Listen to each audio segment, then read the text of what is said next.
the Junior State of America has been helping teenagers become aware of this. I, George Herbert Walker Bush, do solemnly swear. The Junior State was founded in 1934. 1934 was a time of great turmoil. It was a time when people were suffering from the Depression and when Hitler was coming to power. As a result, people were turning towards fascism and socialism, and in response to that, the Junior State of America was founded as an organization designed to teach the youth about democracy and to encourage political awareness. The unique thing about JSA is that it's an entirely student-run organization, and that's what really sets this club apart from any other club nationwide. Everything you see here today is entirely student-run, from the brochures to organizing the debates, planning the debates, to set up, clean up. Everything is done by the students. Everything from organizing the activities to working with the hotel management. And this in itself is really what sets JSA apart.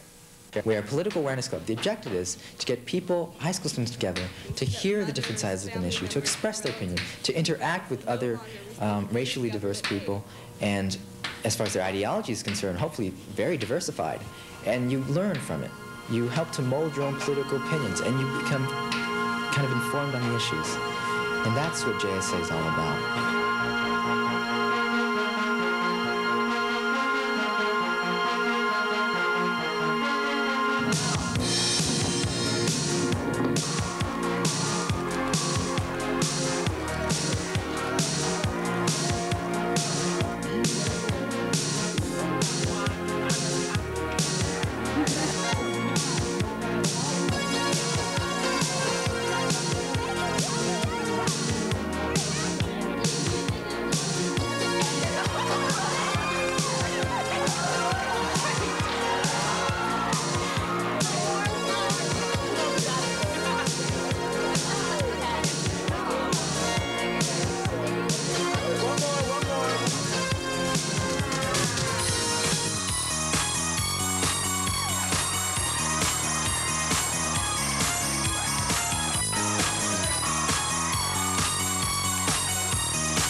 JSA is really cool. Everybody knows that we ain't no fool, from thought talks to debates. Everybody knows that we are great. JSA! School-sponsored junior state clubs exist on individual high school campuses. These clubs function as the political awareness club on campus. They plan activities which involve their own student body in politics, government, and current affairs. These clubs, or chapters as we call them, carry out the junior state on a day-to-day basis.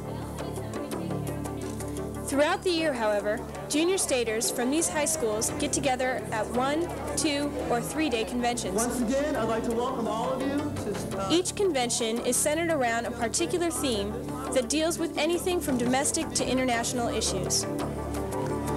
The basic premise of the junior state is that the best teacher is experience. That through experience, through personal involvement in the governmental process, one will truly understand democracy. Thus, it is the students who are responsible for planning and organizing all junior state functions. This ultimately means that students are charged with their own education and that of their peers. Junior state education is carried out through a variety of formats that include debates, mock trials and mock Supreme Courts, simulations, and seminars. As I've indicated, Junior State is an organization that works through experience. So I invite you to sit back and look at a variety of excerpts from a typical Junior State convention. Now we have to realize that national security is much more than just military strength. It is economic strength and it is moral strength. Thomas Jefferson once said that a nation cannot be both ignorant and free.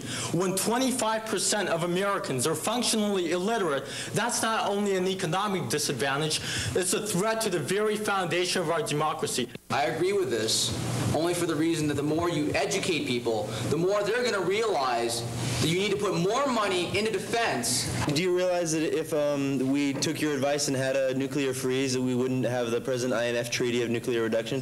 I realize that we wouldn't need the INF Treaty because we wouldn't have to have destroyed those weapons if we hadn't have built them in the first place. It's just wasting money building weapons that we're going to sign a treaty for later and get rid of them.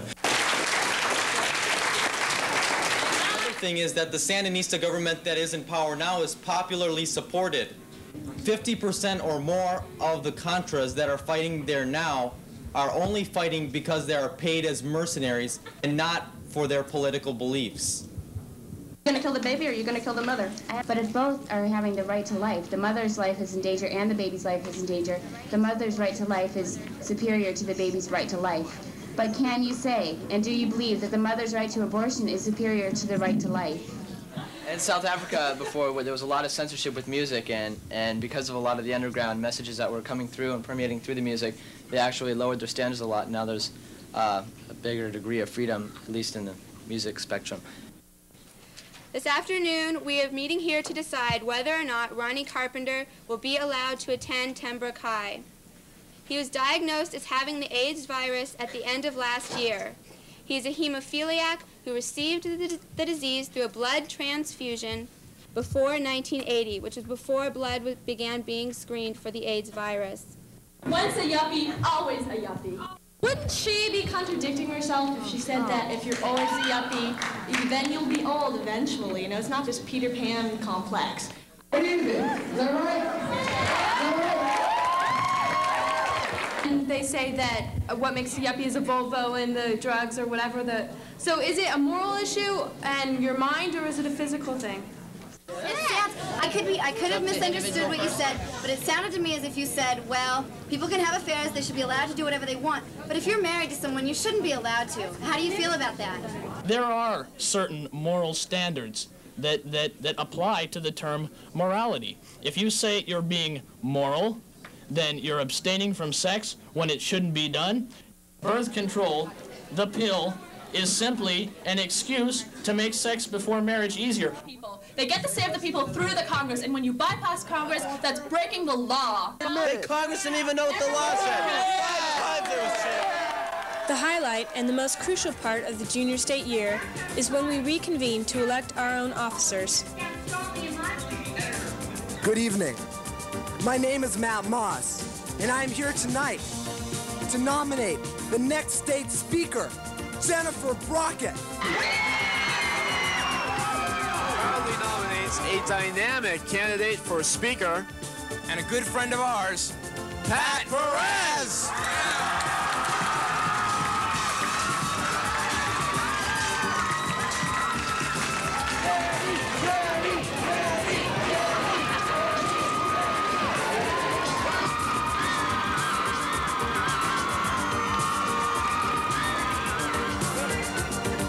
As we are a student-run organization, the selection of officers is of the utmost importance.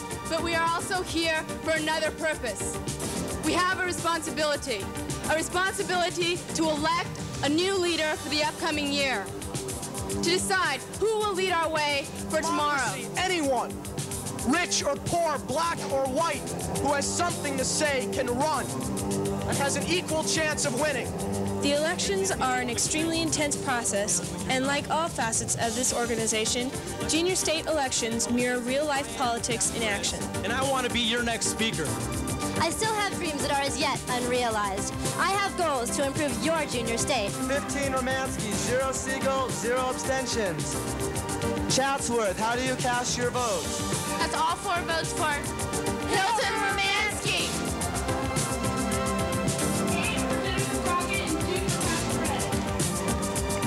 Raskoff, 8%. Smith, 12%. Sue, 34%. Takahashi, 40%.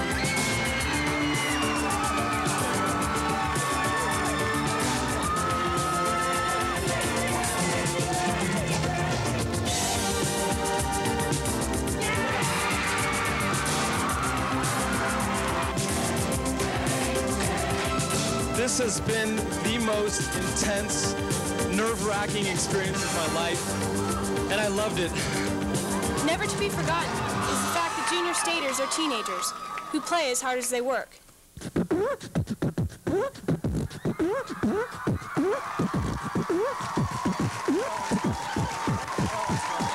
Come on, Betsy, give. Baby's gotta live.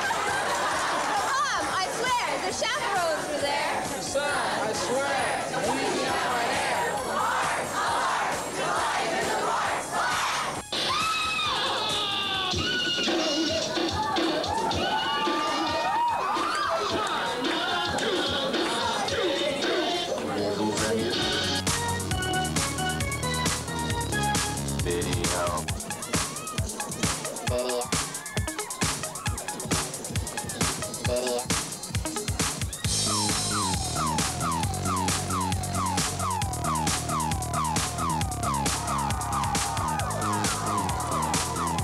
Students' impressions about the organization.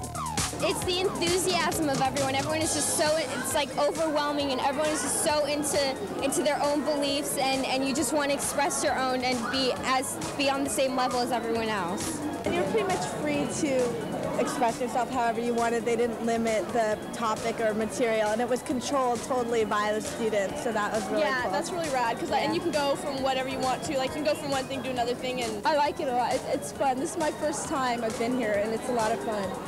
I like the debates. I thought they were really interesting, and they were very intellectual. Definitely the cute guys. Definitely. I came here for them all the time. I got up there and I, did a subsequent speech. I didn't expect that I'd come here and, get up in front of a lot of people and do it. I just didn't think I would. But I did, and I had fun. The value is seeing young adults think and share ideas and make me, as a person approaching middle age, feel very secure about the future of my country, that people will still think, will question, will seek answers, will continue the democratic process. It's wonderful. I love it.